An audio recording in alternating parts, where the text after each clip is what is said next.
Assalamualaikum warahmatullahi wabarakatuh. Bismillahirrahmanirrahim. Rabbi shrah li sadri wa yassir li amri wahlul 'uqdatam min lisani. Allahumma shalli wa sallim ala sayyidina Maulana Muhammadin wa ala alihi wa sahbihi ajmain. Amma ba'du. Kalau kita kan enggak, kita ini dosen, kiai, mungkin kita doktor, mungkin kita profesor. Tapi kita ini sering didikte oleh orang bodoh. Kalau orang bodoh itu jengkel, lo kita ya jengkel. Lo kamu jengkel, dijengkelkan orang bodoh itu namanya terdikte. Itu bodoh apa pinter?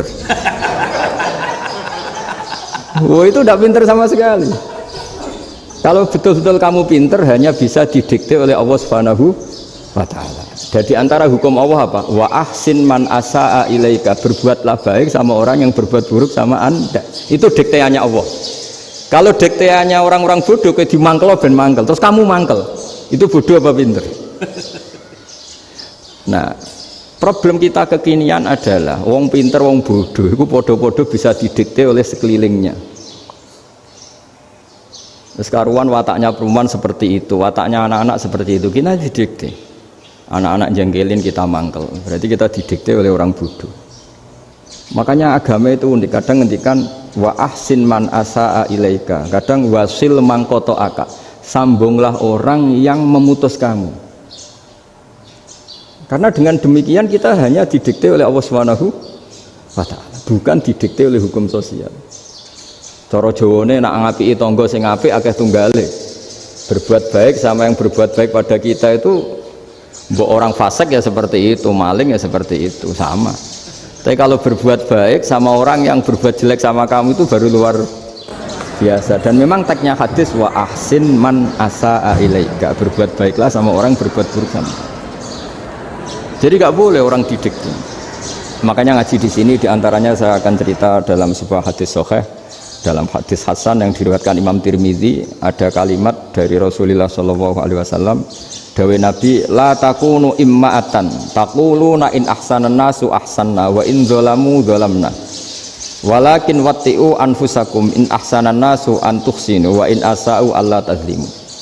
Kamu jangan jadi orang yang mudah diombang-ambingkan oleh orang sekeliling kamu, yaitu kamu mengatakan jika orang baik ke saya akan baik, jika orang buruk ke saya juga akan membalas buruk.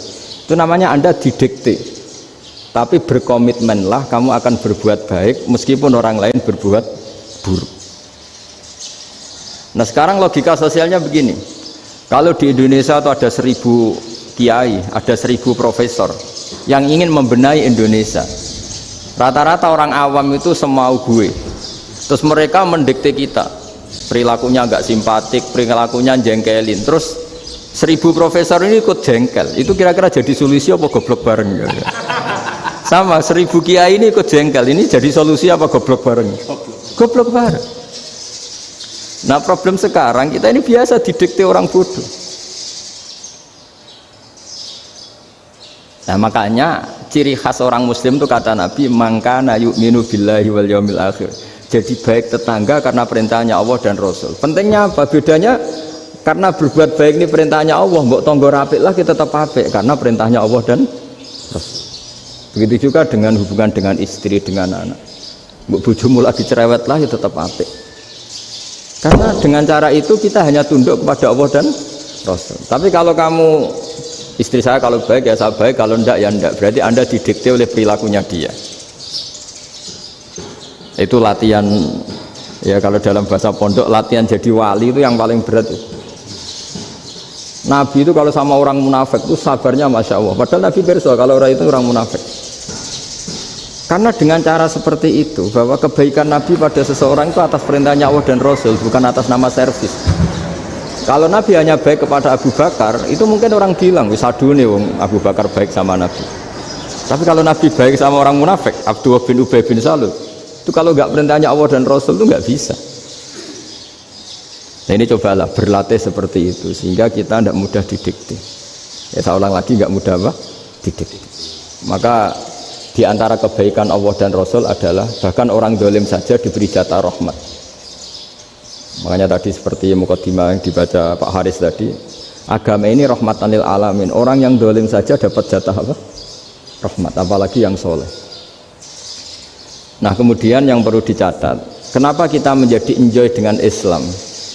Islam itu adalah agama yang tidak didikte oleh materi. Jadi kalau Anda ingin makan enak, mungkin kalau pikiran kebanyakan orang, anak-anak muda yang milenial, yang gaul, ingin makan enak ya makan yang disukai. Misalnya sate atau bakso Malang atau apalah. Kalau orang-orang yang jadi wali gak gitu cara berpikir. Ini yang masih orisinil. Ditanya, ini dunia baru kesulitan makanan, baru resesi. Cara makan enak gimana? Jawabannya lucu. Ya gampang, idamuhu alju. Idam itu lauk. Kalau kamu ingin makan lauknya paling enak apa? Alju. Kamu harus lapar banget. Sampai kalau puasa itu melihat tempe itu wah luar biasa. Tapi kalau kamu nggak puasa, air putih itu nggak menantang. Tapi kalau puasa, tempe air putih itu menarik dan Anda tetap lahap. Apa? Karena lauk terbaik adalah alju, yaitu lapar. Lah tapi kita ini enggak. Kita ini kayak orang bodoh. Kayak orang bodoh tadi, profesornya makan nyaman ya kalau sesuai selera. Nah itu kan sama dengan anak-anak ABG. Anak ABG itu makan lahap ya kalau yang disukai. Lalu bedanya apa ABG sama profesor? Kalau cara berpikir masih sama kan itu. Kiainya juga gitu. Kiai makan enak kalau yang disukai, kalau enggak. Lalu bedanya apa kiai sama orang awam? Orang awam juga gitu, makan lahap ya kalau yang disukai. Nah ternyata perilaku kita ini yang pintar sama yang bodoh sama mas. Kalau kamu ingin berkasta lebih baik, itu cara makan enak itu apa? Idamuhu alju'. Lauk terbaik adalah karena kita sangat lapar. Makanya masyhur dalam cerita-cerita tarikh sirah nabawiyah. Nabi diberi hadiah, beberapa hadiah. Di antaranya ada yang diterima, ada yang enggak. Termasuk yang dikembalikan itu dokter. Ada seorang raja memberi hadiah Nabi dokter Tobit. Itu sama Nabi dikembalikan karena dokter ini sudah lama kumpul Nabi itu gak pernah sakit.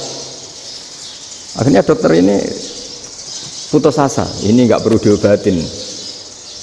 Ketika ditanya kenapa ya Rasulullah engkau gak pernah sakit, karena kita ini kaum, kita ini komunitas masyarakat yang tidak akan makan kecuali lapar, dan kalau sudah makan berhenti sebelum kenyang. Jadi sederhana sekali pengobatan zaman itu. Sebagian besar penyakit itu pasti disebabkan kita ceroboh dalam hal makan. Sudah ngerti kalau durian masalah, kalau makan durian enggak kehitung gitu. Apalagi kalau gratisan itu berapa banyak itu. Pola tidur juga gitu kata Nabi, dan kita tidak tidur kalau tidak sangat ngantuk. Nah, itu namanya orang-orang soleh yang sudah ada didikte materi. Kalau yang didikte materi kan bisa tidur nyenyak kalau kasurnya enak, AC gini-gini. Sebenarnya enggak, tidur enak itu ya kalau sangat ngantuk. Mbok di gudang, mbok di bis, kalau sangat ngantuk ya semuanya ya enak. Sama, mbok lapar, mbok hanya tempe, tapi kalau sangat lapar itu ya enak. Nah ini ilmu yang mulai hilang, ilmu-ilmu yang mulai hilang. Nah, cara ibadah juga gitu. Kita ini kan, saya ini punya bapak kiai, mbah kiai, punya guru yang sangat alim ya seorang kiai Memun. Itu dulu kita pengkaji ilmu itu tidak pernah tahu bedanya NU dan Muhammadiyah. Karena dulu Mbah Darwis itu, Kiai Dahlan itu dulu ngajinya bersama Mbah Hasyim ketika di Indonesia yang ngaji Mbah Soleh Darat. Mbah Soleh Darat itu dulu ngajinya sama buyut saya ke-6, namanya Mbah Soleh Asnawi di Kudus. Mbah Soleh Darat itu dulu alim-alimnya orang Jawa ya Mbah Soleh Darat, Soleh bin Umar. Tempatnya di Semarang, tapi beliau itu sebenarnya orang Jepara yang dekat Kudus. Setelah di Mekah, Mbah Hasyim ini mondoknya ya, mulazimnya ke Syekh Mahfud Termas, tapi sesekali ke Syekh Khotib Minangkabau. Nah yang Mbah Ahmad Dahlan lebih sering ke Syekh Khotib Minangkabau, sesekali ke Mbah Mahfud. Singkat cerita, karena Syekh Khotib Minangkabau sudah modern ya, terlibat organisasi dunia. Pas itu beliau pengagum Muhammad Abduh, pengagum Rasid Ridho, sehingga bawaannya Mbah Dahlan itu lebih pergerakan karena beliau lebih ngidolakan Syekh Khotib. Nah Syekh Khotib sendiri sebenarnya orang Minangkabau, jadi beliau namanya Muhammad saja sebenarnya. Jadi menantunya orang Arab. Oh itu dicibir mertuanya ini karena punya mantu orang Jawa, orang ndak Arab. Singkat cerita terus si mertuanya bilang gini, kamu jangan pernah bilang kalau orang Arab itu mansa kanal Arab, orang yang bertempat di Arab. Walakin man takallama bi arabiyyin fasihin, tapi orang bisa ngomong Arab secara fasih. Singkat cerita, kalau kamu tidak percaya, nanti suatu saat menantu saya kalau Jumatan, tidak usah kamu kasih tahu, langsung suruh jadi khotib. Nggak usah kamu kasih tahu, sarannya tidak usah kamu kasih tahu. Kalau sekarang kan enggak. Kalau dosen mau jadi khotib kan mengumpulkan materi dulu. Lucunya di antara materinya itu dari TV, makanya jadi ribet kan khutbah sekarang. Kalau musim corona ya akan ngomong corona, musim apa ngomong apa. Jadi lagi-lagi didikte oleh media. Sebenarnya kalau ngomong kan sesuai kebutuhan umat, ini obatnya apa, tapi nggak sesuai trending topik, itu kan kayak anak-anak gaul. Ini dokter kok gitu kan aneh. Singkat cerita, si khotib ini nggak dikasih tahu, saya Muhammad tadi nggak dikasih tahu, langsung disuruh khutbah. Fatakallama bikalamin fasihin, dia ngomong fasih sekali, bahkan ngalah-ngalahi fasihnya orang Arab asli. Semenjak itu beliau dapat gelar al-khotib, orang yang cakap berpidato berkhutbah. Makanya terus desa khotib al-Minangkabau. Jadi orang Indonesia itu luar biasa. Dulu yang namanya orang Indonesia di Arab Saudi itu dihormati sekali, karena yang kesana itu pasti ulama. Sudah alim di Indonesia kesana, termasuk Mbah Ahmad Dahlan, Mbah Hashim dulu karena sama-sama muridnya Mbah Soleh Darat. Lama-lama yang kesana itu TKI TKW itu ya mulai agak dibully.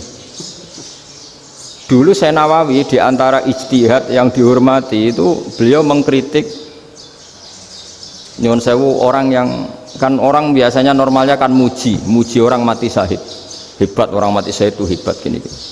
Oke, kita sepakat orang mati syahid itu hebat. Tapi kata Imam Nawawi dengan syarat niatnya itu li'ila'i kalimatillah, dan itu bawaan takdir.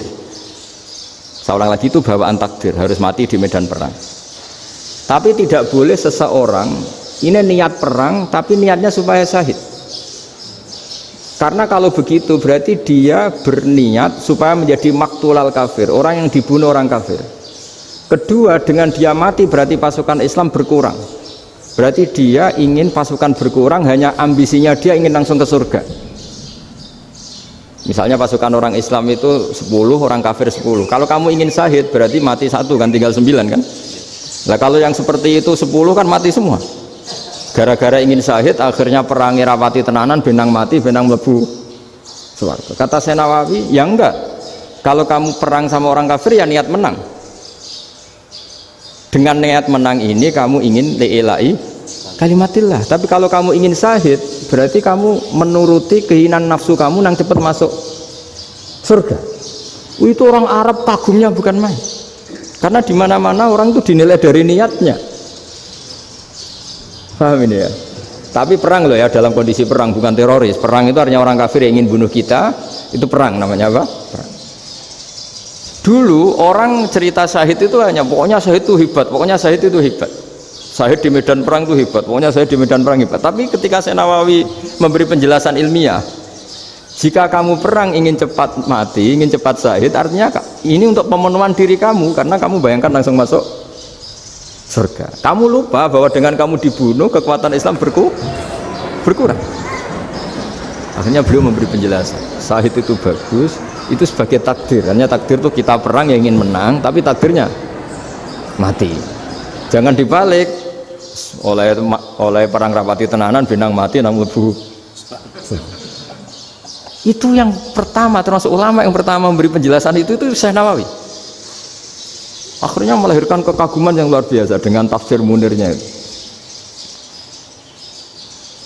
Terus beliau itu orang yang rileks kalau menjelaskan ilmu. Ini ya juga guru-gurunya Mbah Hashim, Mbah Guru sama Mbah Hashim sama Mbah Ahmad Dahlan, Syekh Nawawi itu. Jadi dulu yang alim di Arab itu ada Syekh Nawawi, ada Syekh Khotib Minangkabau, ada Syekh Bakir Jogja, ada Syekh Mahfud Termas. Itu orang Indonesia banyak sekali yang alim. Bahkan diantaranya yang dikagumi Al-Azhar itu juga orang Indonesia, nama Syekh Abdul Manan, itu mbahnya Syekh Mahfud Termas. Itu pertama ada duta besar Indonesia di Mesir, itu termasuk barokahnya Mbak Abdul Manan tadi, itu juga orang Indonesia. Jadi pemahaman ulama Indonesia itu khas, termasuk ketika memaknai apa? Syahid. Ketika memaknai apa? Syahid. Itu unik. Ketika Senawawi diuji dulu itu yang namanya ulama diuji dulu oleh 100 ulama. Jadi dulu ya ada kompetisi. Imam Bukhari diakui jadi ahli hadis itu diuji oleh mi'atu muhaddisin, 100 orang ahli hadis, sanad dibolak-balik, matanya dibolak-balik, tapi beliau tetap bisa mengembalikan proporsi sanad itu. Senawawi pernah diuji gini. Ayul afdol al ulama awe salatin. Keren mana ulama sama raja atau sama orang-orang kaya, sama penguasa? Ya keren ulama. Terus dibully sama orang. Tapi setahu saya banyak ulama yang antri di rumahnya raja, tapi saya tidak tahu melihat raja antri di rumahnya ulama. Kan kebanyakan kan mungkin ustadz atau kiai yang antri ngajukan proposal kan enggak. Nah, kalau raja kan enggak pati itu, malah enggak usah antri, kiainya sudah nyambut sebelum datang. Jawabannya lucu Senawawi itu, dan yang tanya itu langsung diem. Ya karena ulama itu tahu fungsinya uang, sehingga cara nyari sampai seperti itu. Sementara raja-raja itu tidak tahu fungsinya ilmu, makanya tidak pernah sowan ulama. Sehingga jadi ya dianggap enteng saja. Ulama kan tahu fungsinya uang, tahu untuk pondok, tahu masjid. Sementara raja tidak tahu fungsinya ilmu. Jadi itu khas Jawa ya. Khas Jawa, khas Indonesia. Apa-apa yang menurut orang banyak dengan tanda kutip itu buruk atau baik, itu orang Jawa menafsirkan tuh gampang saja. Sehingga semenjak itu Jawa itu dipandang betul. Saya punya kitab namanya Qadhayal Haji wal Umrah. Itu terbitan Hayatul Ulya Arab Saudi, milik Wahabi. Itu diantara fatwa yang dipakai untuk solusi muskilatul haji, problem-problem haji kekinian. Itu fatwanya syekh-syekh yang dari Indonesia, termasuk Syekh Khotib Minangkabau, Syekh Nawawi Banten, Syekh Bakir Nur Jogja. Misalnya begini, dalam fatwa-fatwa yang menyulitkan kita ya, sampai sekarang jadi perdebatan. Ketika Safa dan Marwah itu dengan batas tertentu, saya ulang lagi dengan batas tertentu, mau tidak mau atas nama kebutuhan, itu kan butuh perluasan. Karena kalau naik turun itu mudah disepakati ulama. Jadi misalnya gini ya, saya punya tanah seluas ini. Pasti orang akan mengatakan sampai bawah ya tanah saya, sampai atas tanah saya. Itu mujma' alaih, itu disepakati. Sehingga Nabi ngendikan al-Ka'bah min tuhumil ardi ilas sama Ka'batun. Ka'bah sampai ujung bumi, sampai ke aras semuanya Ka'bah.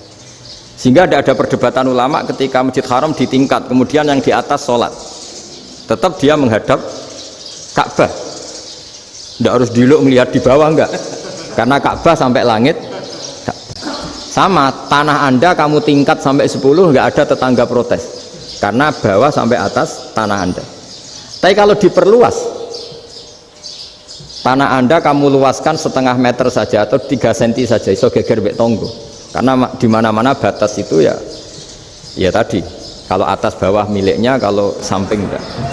Pertanyaannya, perluasan Mina itu ke samping, perluasannya Matof yang Mas'a itu juga ke samping. Bakir kan ulama dunia. Bagaimana hukumnya Mina Jadid, Mina yang diperbarui atau Mina yang diperluas? Itu diantara rujukan baik yang membolehkan maupun yang menentang. Itu ya syekh-syekh Indonesia. Itu orisinal tuh. Saya punya kitab orisinal terbitan Hayatul Ulya, kira-kira ya kemenaknya Arab Saudi kalau di Indonesia itu. Itu yang dirujuk dawuh Syekh Nawawi, dawuh Syekh Khotib Minangkabau. Karena apa? Ada logika khas Jawa. Misalnya begini. Meskipun saya tidak perlu fatwa Mina Jadid sah apa enggak, memang jadi perkhilafan ulama. Misalnya kampung ini dinamai Mina. Pertanyaannya gini, tanah yang di samping ini bisa milik Anda apa enggak? Ya bisa Gus kalau dibeli atau dihibahkan. Berarti tanah di samping Anda menjadi milik Anda karena ada proses pengambil alian lewat beli maupun hibah. Nah masalahnya ini negara itu berhak menganeksasi atau memasukkan ini sebagai Mina. Itu ulama Jawa kalau ditanya alasannya apa? Fa innal muttasila bisyai' hukmu dzalika syai'. Karena yang gantet, yang mutasil itu bisa dihukumi seperti sesuatu itu. Jadi kalau ini Mina, ya yang gantet Mina ini ya bisa dikatakan Mina. Beda dengan membuat Mina, Malang Mina, wah itu tidak bisa, tidak mutasil kan. Itu enteng sekali ulama Jawa. Satu ya tentu karena kebutuhan, tapi asal masih al-muttasilu bihi, yang masih tanah yang masih mutasil dengan. Nah ketika perluasan mas'ah antara sofa dan marwah kan misalnya ini batas luasnya sofa, ini batas luasnya marwah. Lalu atas nama kebutuhan sofa marwah itu sampai sini, sampai agak meluas ke sini. Itu geger Arab Saudi. Wah ini gimana. Padahal tawaf itu harus antara gunung sofa dan gunung marwah. Sa'i itu ya. Tapi kalau istilah Quran memang tawaf sama-sama. Makanya apa? Inna sofa al marwata min sya'airillah faman hajjal baita wa i'tamara fala junaha alaihi ayat tawafa. Nah, jadi kalau istilah sa'i di Quran itu masih tawaf. Karena harus ada, kalau bisa lah, bukan harus. Kalau bisa memang harus ada unsur muternya. Kita kalau sa'i kan dari sini sofa sampai sini marwah, terus kan agak muter ke sini. Nah, kan agak membentuk lingkar. Nah, makanya Quran tetap mengistilahkan apa? Tawaf. Jadi bukan sini ke sini terus sini ke sini kan enggak, tapi sini sampai sini terus muter kan? Terus sini. Jadi antara setar dan selama ini prakteknya kan gitu ya. Sofa ngambil sini terus ke sini terus agak muter. Nah, karena ada unsur agak muter ini terus orang menyebut apa? Tawaf. Tapi itu bukan syarat sah, ini cerita ideal. Saya ulang lagi ya. Gunung Sofa itu puncaknya atau pucuknya kalau dalam bahasa Jawa itu ya hanya segini, ini sampai sini. Nah, kelompok Islam yang fikih keras nggak boleh diperluas karena Allah memilih tempat ini itu spesial, jadi nggak boleh ke yang lain. Tapi ketika kebutuhan mendesak, mau tidak mau harus diperluas. Itu jawabnya Kiai Jawa lucu. Gunung sing ketok iku sing dhuwure tok. Sikilane luwih hombo. Jadi karena kan gunung kan bentuknya gini. Nah, sofa yang kecil itu yang atasnya, tapi sikilannya sini kakinya lebih luas. Jadi boleh perluasan asal tidak melebihi kakinya. Nah, dihitung ya lebih luas. Jadi Kiai Jawa itu kayak wong delok gunung Penanggungan, kayak gunung Arjuna. Di mana-mana puncak gunung itu lebih kecil timbang kakinya. Artinya diperluas ini bukan berarti tidak di sofa dan tidak di, itu khas Kiai Jawa. Jadi jangan kira orang Jawa itu tidak hebat sekali. Termasuk perkembangan hotel di Arab Saudi. Itu dulu sebelum ada hotel, buyut saya kelima atau keenam dulu haji, namanya Badur Rahman. Itu kalau mau ingin apa ya, menghindari terik matahari itu masuk gua. Itu masuk gua itu hanya separuh badan, kakinya di luar. Jadi jangan bayangkan kalau gua di Indonesia kayak gua Akbar di Tuban orang bisa masuk jalan-jalan, enggak. Gua di Arab itu kayak cepitan batu, tidak sampai masuk. Sehingga kepalanya dimasukkan, kakinya masih kena matahari, saking panasnya Arab Saudi. Sehingga dalam bayangan hijrah ketika Nabi bersembunyi di gua apa? Sur, itu kata Abu Bakar, kalau orang kafir melihat kakinya pasti melihat kita karena nggak bisa masuk penuh. Jadi orang itu mau dempes tok. Sehingga ya kira-kira luasnya gua ya paling segini. Makanya guyonannya kiai-kiai itu untung nggak kayak gua Indonesia. Kalau kayak gua Indonesia laba-labanya capek karena luas sekali. Jadi jangan bayangkan gua Arab tuh kayak gua Indonesia. Makanya bayangannya andai kan orang itu melihat ke bawah pasti melihat kita karena orangnya nggak bisa masuk penuh. Nggak bisa masuk 100%. Ya kayak cepitan batu lah mirip. Itu kan mirip Gunung Uhud. Gunung Uhud kata Rasulullah, nanti kalau kamu perang itu di atas, menang atau kalah di atas. Musuh biar di bawah. Dengan di atas kamu bisa mana? Jangan bayangkan kayak Gunung Merapi, kayak Gunung Penanggungan. Lah kalau Gunung Penanggungan mana ke bawah yang layang kan? Jadi gunung di Arab itu kayak bukit. Ya sampean pernah kan ke Uhud itu ya sama ini aja tinggi ini kan. Lah ini yang mulai ada mis. Makanya nerjemah itu susah di Indonesia. Karena jabal itu udah harus tinggi. Kalau tinggi nggak bisa manah dari atas ke bawah kan nggak ngefek kan. Sampean kalau ke Uhud gunungnya kan pendek sekali sehingga yang manah dari atas ke bawah ya kalau kena musuh ya celaka karena memang dekat Nah kalau gunung Indonesia mana dari atas ke bawah yang layak nggak ngefek. Nah itu susahnya nerjemah bahasa Arab ke kita. Jadi apa ya? Transkrip itu nggak gampang karena ada pengertian yang beda. Kita kalau bilang gunung itu tinggi sekali. Sampai banyak mahasiswa tersesat ya saking tingginya. Kalau orang naik Uhud nggak akan tersesat, wong ketok dari bawah itu. Nah ini pentingnya ngaji ya. Jadi akhirnya ulama-ulama Indonesia itu dipakai rujukan. Jadi mulai Mbah Hasyim, Mbah Ahmad Dahlan sampai era buyut-buyut itu masih orang alim. Lama-lama yang di Indonesia ini orang-orang yang bodoh. Sehingga orang Jawa kalau ke sana dibully, ya Jawa tak kuluh kaya. Orang Jawa itu penggaweannya itu mangan ulo, makan ular. Karena belut itu kalau di kamus itu persis ular. Dulu itu kan kamus tidak full color. Gara-gara gak full color, gambar belut sama ular itu sama. Belut itu belut sama ular kalau nggak full color gambarnya sama apa enggak? Sama. Terus orang Jawa itu kan masih banyak yang makan bajing itu apa? Ketupai itu. Bajing kalau digambar tidak full color sama dengan tikus. Gambar yang tidak warna. Hitam putih. Sehingga kita ini dibully pemakan tikus dan pemakan ular. Karena belut itu persis ular kalau digambar yang tidak full color. Sampai datang Syekhona Khalil, datang ulama ngarang kitab ya judulnya Al-Belut karena nggak terima bangsanya dinyek makan apa? Ular. Terus dikarang wal belut hayawanun bakhriyun, terus ya isu fi kadza wa kadza, itu beda dengan al-hayyah, itu diterangkan mulai bisa nerima. Terus sistem hotel juga gitu. Sampai tanyakan dalam sejarah dulu orang Sedayu ada namanya Syekh Mukhtar. Syekh Mukhtar bukan bikin rumah besar yang siapapun orang Indonesia haji itu nempat di sana. Nah ini yang menginspirasi akhirnya ada hotel. Dulu Syekh Mukhtar hanya menyediakan untuk hujat-hujat Indonesia. Lama-lama jadi hotel. Nggak mau saya mau cerita. Kata Mbah Mun sering cerita.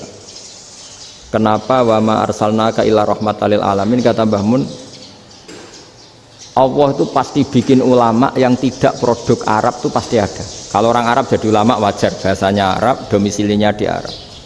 Tapi Allah akan selalu bikin ulama yang tidak bangsa Arab. Imam Ghazali itu Tus itu Persia. Imam Bukhari itu kira-kira kalau sekarang ikut Uzbek. Ya. Imam Bukhari itu kalau negara sekarang ikut mana? Uzbek. Kenapa demikian kata Mbah Mun? Karena Allah sudah ngendikan wama arsalnaka illa kafatal linnas. Manusia semua ini kena khitabnya Islam. Kalau tidak ada ulama yang dari berbagai negara, kesannya Islam itu hanya milik orang Arab Saudi. Makanya Allah selalu bikin ulama-ulama yang bahkan tidak Arab. Termasuk Imamul Muhaddisin, yaitu Imam Bukhari, itu orang Uzbek, orang Rusia lah kalau sekarang, ikut Uni Soviet dulu. Imam Ghazali itu orang Persia. Syekh Nawawi itu orang Banten. Karena Allah ingin memaklumatkan bahwa Islam ini untuk semua, sehingga orang yang tidak Arab pun bisa belajar Islam, yang alimnya itu nggak kalah sama orang apa? Arab. Makanya ini PR ya. Kalau Gus Dah Ploso nanti ngendikan suatu saat orang belajar Islam itu bahkan orang Arab pun bisa belajar ke Indonesia. Kalau orang Indonesia bisa alim betul kayak dulu. Sekarang banyak liga antar ulama. Itu orang Indonesia pasti masuk. Ulama-ulama top dunia itu pasti orang Indonesia banyak yang masuk. Karena tadi ketika orang Indonesia baca kitab, itu orang Arab itu kagum, kok bisa tidak bahasanya baca secara benar. Bukan sekedar bisa baca secara benar. Karena memang dilatih sedemikian rupa di pondok-pondok. Makanya kita semua lah yang alim di Indonesia itu kemana-mana ya pasti alim. Dulu putra Mbah Mun namanya Gus Zofur itu tahun pertama ya sudah the best di tahun pertama. Kalau tahun pertama the bestnya ilmunya bawaan dari sarang, dari keluarganya. Gus Najib mondok di Said Muhammad tahun pertama sudah dipuji sebagai yang teralim karena ya sanggup. Kalau dipujinya tahun ketiga, tahun keempat kan mungkin dapat dari sana. Ini tahun pertama. Saya ulang lagi tahun pertama. Karena pengajaran di Indonesia itu luar biasa di pondok-pondok. Makanya kalau dalam anekdot pondok itu cerita-cerita lucu. Ada orang Jakarta ngaji, setelah di kelas itu pelengahan terus. Melihat jendela, lihat pintu terus. Lama-lama gurunya marah. Kamu diajarin kok ndak punya sopan, melihat pintu terus gak memperhatikan guru. Anak Betawinya jawabnya lucu. Habis Pak Guru bohong. Kenapa ya? Kamu Pak Guru bilang Ja'a Zaidun, Zaid datang. Tak lihat gak ada yang datang. Setelah itu contoh nasab kan ro'a itu Zaidan. Saya melihat Zaid, saya nggak melihat Zaid. Contoh ketiga yang jar kan maror tuh Zaidin. Saya berjalan ketemu Zaid. Pak Guru diam di situ nggak jalan-jalan. Jadi saking detailnya Indonesia itu diajari. Kalau rofa Ja'a Zaidun, kalau nasab ro'a itu Zaidan, kalau jar maror tuh Zaidin. Nah si murid Betawi ini karena pertama sekolah ngiranya gurunya itu cerita Zaid datang, makanya dia ngelihat pintu terus, mana katanya datang kok enggak datang-datang. Nah dengan latihan seperti itu kemungkinan orang Indonesia salah itu kecil karena memang dilatih betul. Saya ulang lagi, karena memang dilatih betul. Sehingga ketika orang Indonesia ini yang cerita seorang wartawan. Ini kisah nyata, kali ini tidak anekdot, kisah nyata. Ada wartawan internasional ngeliput Ramlah itu di Gaza, di Palestina. Wartawan Indonesia ini hanya bisa bahasa Inggris. Dijak ngomong bahasa Arab, terus dia bilang saya tidak bisa. Saya tidak bisa, saya bisanya ngomong Inggris. Tapi apa yang terjadi setelah sholat, si Indonesia ini jadi imam pakai sholat jariyah lagi. Baca bismillah benar, bismillahi jar karena mudhof ilaih. Terus ketika iktidal ya benar, Rabbana lakal hamdu mil'us samawati wa mil'ul ardi benar. Ketika tahiyat ya benar, at-tahiyatul mubarakatuh sholawat. Sama orang Arab ini diambungi. Orang Arab kalau seneng orang itu dicium. Kamu tawaduk, sebenarnya kamu itu ahli bahasa Arab. Karena orang Indonesia sekali sholat itu nggak ada yang salah. Meskipun benarnya karena hafalan, tapi bagi yang ahli nahwu itu hebat. Misalnya kita kalau ngapalkan kan bismillahi, bismi jar karena ba, Allahi jar karena mudhof ilaih, ar-rahmani jar karena sifat, ar-rahimi karena sifat, alhamdu rofa karena mubtada, lillahi jar karena ada huruf jarli, robbi jar karena sifat. Sebetulnya tidak karena pinter, tapi karena hafalan. Tapi orang Indonesia hebatnya itu benar terus. Rabbana lakal hamdu, ya kan, alhamdu rofa, terus mil'us samawati ya rofa karena sifat. Sehingga terus orang Indonesia kalau sholat di Timur Tengah itu dipuji karena makhrajnya ya benar, rofa nasabnya juga benar. Nah itu di negara lain tidak ada, enggak Indonesia. Orang Cina itu sering bikin marah orang-orang Arab karena kalau dongo itu nggak fasih kayak orang Indonesia. Orang Indonesia kalau dongo ya Allahumma tohir qalbi. Orang Cina ini yang jadi guyon di Arab, Allahumma tahir kalbi gitu. Itu kan bedanya jauh. Itu orang Arab pertama membiarin, lama-lama kalbun entak gitu. Maksudnya asu-asumu gitu. Karena dia bilangnya qaf itu kaf. Jadi kalau Allahumma Allah tohir, kalau aturi nyucekno panjenengan kalbi ing asu ingsun kan. Tapi kalau qalbi itu ati ingsun, tapi kalau kalbi anjing ingsun. Bedanya qaf sama kaf. Ana arah-arah kalbun entak. Asu-asumu maksudnya kan. Tapi padahal orang Cina itu bareng dilihat teksnya ya pakai qaf. Orang Indonesia enggak, mulai kecil dilatih sak fase-fase. Sampai ya sulit betul latihan Fatihah itu. Kalau di Kudus malah sampai 3 bulan Fatihah. Sampai at-tahiyyatu, kurang bersih. At-tahiyyat sampai gitu. Sampai ada cerita itu orang dipanggil maftuhin itu enggak melengak, harus maftuhin. Baru melengak. Tapi barokahnya itu orang Indonesia kalau dongo memang benar-benar Allahumma tohir qalbi, ya Allah sucikan hati kami, bukan tahir kalbi. Karena sekali jadi kaf itu maknanya anjing saya, ya Allah sucikan anjing. Jadi ini orang Indonesia. Jadi kata Mbah Mun, dawe Mbah Mun, illaka fatal linnas, bahwa agama ini milik semuanya. Itu diantara bukti Allah menghendaki atau mendesain Islam seperti ini, orang yang belajar di Indonesia itu pengetahuannya Islam, pengetahuannya tentang Islam itu tidak kalah sama yang belajar di Al-Azhar, sama yang belajar di Arab Saudi. Makanya ini PR-nya UMM, PR-nya IAIN, PR-nya UIN. Bisa enggak sealim mereka dalam bahasa Arab?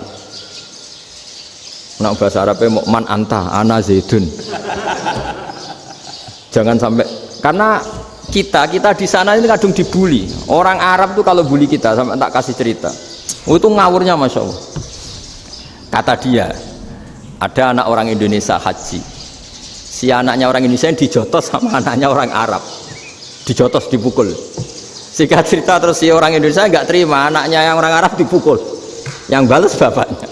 Orang Arab tanya, lima ada dorobta ibni, kenapa kamu mukul anak saya?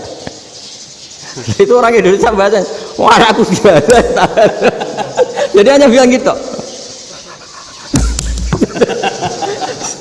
Artinya anak saya dihada ya maka tak ada. Bahasa Arabnya gitu. Anak saya dipukul maka saya balas mukul. Itu orang Arab mantuk-mantuk, oh gitu. Paham? Suatu saat ada orang Indonesia itu sama orang Arab itu dilus-lus itu ya digini-giniin. Karena dia latihan bahasa Indonesia, latihan bahasa Arabnya itu masih mufrodat. Jadi kalau mengartikan yadun itu tangan, saro itu jalan. Jadi kalau jalan ya saro-saro. Roksun itu kepala, ana itu ingsun. Jadi karena dia nggak ngerti penggunaannya, itu bahasa Arabnya itu yadun anta. Jadi bukan yaduka tapi yadun anta, berarti tangan kamu. Saro-saro itu jalan-jalan. Ala roksi ana yang atas sirah ingsun. Jadi mestinya yang benar kan yaduka saro ala roksi atau gitu. Tapi enggak dipotong-potong. Yadun tangan kan, anta kamu, berarti tangan kamu. Saro-saro jalan-jalan. Roksun itu sirah, anak ingsun. Jadi di atas kepala saya. Orang Arab tertawa-tawa. Tapi paham. Kalau maksudnya seperti itu. Jadi kita ini dibully di Arab itu Masya Allah. Jadi akhirnya lahirlah ulama-ulama tadi yang saya sebut tadi. Bahkan pernah lama sekali ulama Indonesia itu jadi master di Arab Saudi, yaitu Senawi Banten. Itu kalau orang sana bilang itu Sayyidu Ulama Il-Hijaz, top-topnya ulama Mekah Madinah, padahal beliau orang Indonesia dan dimakamkan di Ma'la, itu dekat makamnya Sayyidah Khadijah karena sangat dihormati. Nah, di antara sebab dihormati adalah ketika orang memahami syahid, maknanya pokoknya maktulal kafir. Syahid itu adalah orang yang kalau perang itu mati di medan perang. Itu Imam Nawawi merinci secara detail. Kalau dia perang supaya tujuannya mati syahid cepat ke surga, berarti dia nuruti hadzun nafsi, ingin cepat ke surga. Tapi dia lupa bahwa dia dengan terbunuh pasukan Islam berkurang kekuatan. Maka syarat perang yang benar adalah ya ingin menang. Di mana-mana perang ya lillahi kalimatillah, supaya kalimat Allah itu menang, jangan ingin kalah. Soal dia mati takdir, tapi jangan ingin mati. Wah, itu terus dikagumi.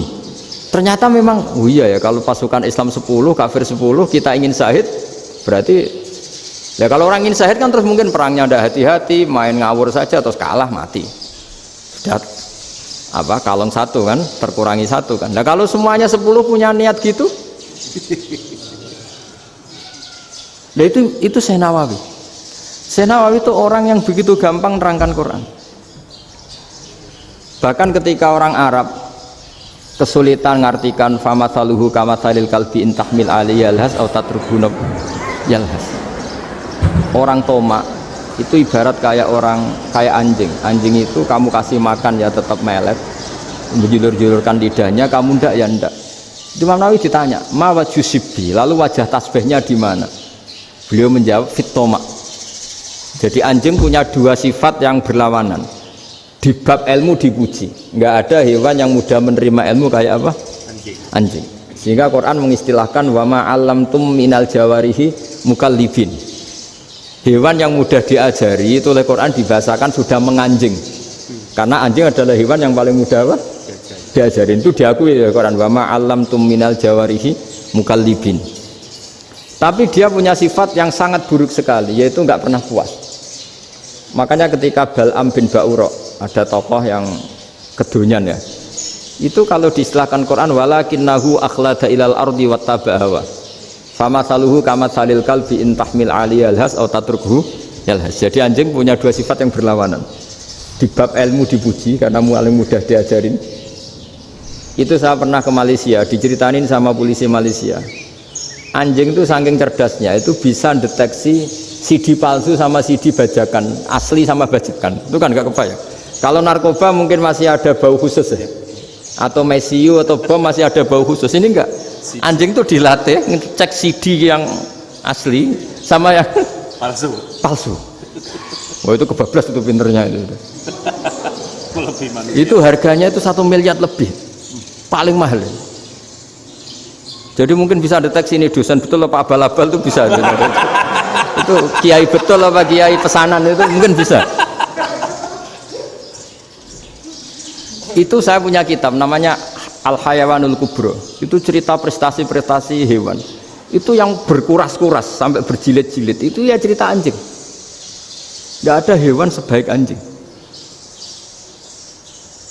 Di bab itu ya, di bab sampai ya tadi ada anjing yang sangat loyal sama majikannya. Loyalnya Masya Allah, sopannya Masya Allah. Anjing itu mbok lama berbakti sama sampean, nggak mau tidur di ruang tidurnya sampean, dia tetap tidur di luar. Corong Jawa nggak ngelama.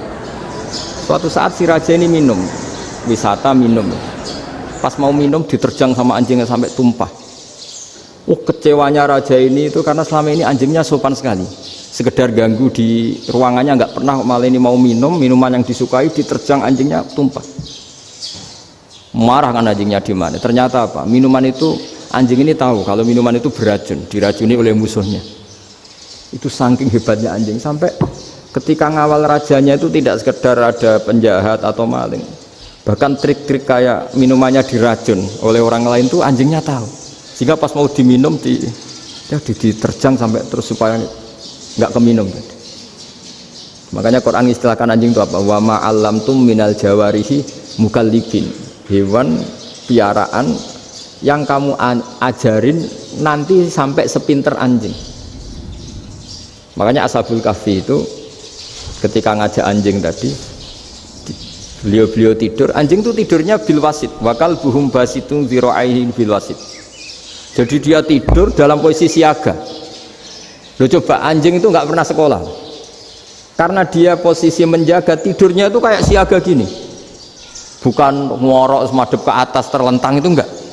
Andai kan dia tidur terlentang itu kan yang mau mengganggu kan, wah sunai turwa, itu enggak, dia tidur posisi siaga. Makanya disebut lawit tolak ta'alaihim lawalaita minhum firaron. Kalau kamu melihat anjing itu pasti lari, karena dia posisi siap merekam. Jadi tidur tapi posisi siap merekam. Jadi matanya tetap terbelalak kayak siaga. Padahal itu nggak diperintah, ya dia memang punya nalar untuk itu. Ini yang disebut wa ma 'allamtum minal jawarihi mukallibin. Dan dalam teori modern juga gitu. Tapi dalam hukum Islam yang dianut mazhab Syafi'i itu anjing tetap najis. Ya sudah, najis ya najis, tapi ada mazhab lain yang mengatakan tidak najis. Tapi tidak usah ngurmat anjing, geger nanti kalau rektor kampus punya anjing. Tapi ilmu itu bagus untuk kelangenan kadang. Andai kan tidak ada mazhab Malik, maka kita kesulitan menceritakan Ashabul Kahfi yang hewan piaraannya itu anjing. Tapi misalnya anjing disucikan, kita juga nanti susah menjelaskan hadis Nabi malaikat itu tidak masuk rumah yang di situ ada apa? Anjing. Maka ilmu itu, makanya kata Imam Sa'roni, sebagian ilmu itu memang kelangenan, tapi nggak boleh jadi praktek. Tapi harus ada. Misalnya begini, contoh paling gampang. Api dalam mazhab Syafi'i kan alat pensuci hanya dua, air dan tanah. Ya saya ulang lagi, air dan tanah, yaitu tanah untuk mensucikan najis anjing. Imam Abu Hanifah menambahkan api. Mazhab Syafi'i itu agak kesulitan ketika ada batu bata, dibikin dari tanah-tanah yang bercampur kotoran. Mazhab Syafi'i akan kesulitan karena di situ ada najis yang jadi materinya bata. Hukumnya gimana kalau nanti dipakai masjid? Tapi barokahnya ada beberapa mazhab. Abu Hanifah mengatakan dan api. Jadi apa tadi air, tanah, api. Alasannya masuk akal. Ketika usatul mukminin, orang-orang mukmin yang ahli maksiat itu sebelum masuk surga, kalau dia dosanya banyak itu dibakar dulu supaya suci. Emas itu untuk memisahkan dengan materi lain juga harus dibakar. Berarti api termasuk alat. Artinya gini, batu bata yang materinya dari tadi najis sekalipun ini menjadi suci karena ngalami pembakaran. Tapi kata Imam Sa'roni, ilmu ini hanya sebagai ilmu. Jangan sampai kalau kamu mau wudhu gak ada air terus membakar diri lah, ini ribet kan. Jadi ilmu itu sebagian memang untuk kelangenan karena kita butuh. Andai kan tidak ada mazhab Abu Hanifah maka kita akan kesulitan pakai bata. Kita tahu cara bikinnya kadang di tempat yang kotor, di tempat yang najis. Tapi karena ini ngalami dibakar maka hukumnya suci menurut mazhab Abu Hanifah. Dan itu sering ulama itu sampai apa? Saya punya kitab fikih namanya Fardul Masail. Pengandaian ada masalah, jadi masalah itu belum terjadi tapi diandaikan. Misalnya kayak di Texas, bumi itu bulat bola. Texas itu kalau dibor itu pas Ka'bah. Lalu kiblatnya di mana? Bumi ini kan hanya rubuk-rubuk seperempat, yang ada arah itu seperempat. Tapi kalau Ka'bah itu sama Texas atau Texas dengan Ka'bah itu lalu kiblatnya mana? Wong sudah bebas arah. Maka ilmu mengatakan mara'ahu muslimuna hasanan fawa indahu hasanun. Kamu jangan nuruti ilmu hakikat tapi nuruti mindset. Kalau mainstreamnya orang banyak seperti itu, mindsetnya orang sana misalnya Ka'bah sana ya ikut sana. Tapi ini tidak mewakili hakikat karena kalau yang 380 derajat itu kan terus ribet. Makanya ini kesulitan di bab-bab fikih. Ya saya ulang lagi, kesulitan di bab-bab fikih. Makanya fikih itu selalu bicara, misalnya gini, ada orang sholat, saya ulang lagi, setelah salam pertama dia kentut, itu sholatnya batal apa enggak? Itu lama berdebat. Yang dikatakan rukun sholat itu salam pertama, sehingga orang kalau sudah salam pertama maka sudah keluar dari sholat. Maka kalau kentut enggak apa-apa, wong yang keluar dari sholat itu salam pertama. Tapi lalu pertanyaannya, kenapa Nabi salam 2 kali? Lalu yang kedua gunanya apa? Ribet kan, partai ini kalah pasti kalau ditanya gitu. Tapi kalau ditanya dibalik, sholat itu satu ibadah yang dimulai dengan takbir, yang diakhiri dengan salam. Berarti salam pertama itu pengakhir apa nunggu salam kedua? Pertama, di semua ulama bilang salam pertama. Kalau salam pertama sudah pengakhir berarti pembatalan setelah itu nggak punya efek, nggak punya akibat. Itu kan ribet. Debat fikih itu memang ribet. Fikih itu memang senam otak karena pertanyaannya mirip-mirip seperti itu. Nah, sampean milih mana? Milih salam pertama apa salam kedua? Pasti ulama milih salam pertama. Jadi anehnya fikih itu di situ. Misalnya orang mati, takbir itu berapa kali? 4 kali. Andai kan takbir 5 kali itu batal apa enggak? Satu ulama mengatakan 5 kali itu batal karena rukunnya sholat jenazah itu takbir 4 kali. Berhubung ini rukun, kalau nambahi ke 5 berarti menambahkan rukun. Kayak kamu sholat rukuk 2 kali kan batal, sujud 3 kali batal karena menambahkan apa? Rukun. Berarti kalau takbir 5 kali batal. Tapi pertanyaannya, takbir itu adalah wiridan biasa sehingga kalau ditambahkan nggak punya akibat batal. Jadi perdebatan ulama itu kadang ya lucu. Kayak kemarin Pak Haris pas pertama bertamu ke sini mau ngundang saya, tak ceritain. Dulu sholat jenazah itu pasti mayat di depan. Karena lazimnya sholat jenazah itu mayat di depan. Tapi mulai dulu ulama sudah berpendapat, andai kan jenazahnya di belakang pun tetap sah. Fa'innal janazah laisat bi imamin, karena jenazah itu tidak imam. Kenapa harus di depan? Oh, tidak imam kok harus di depan. Itu mulai dulu.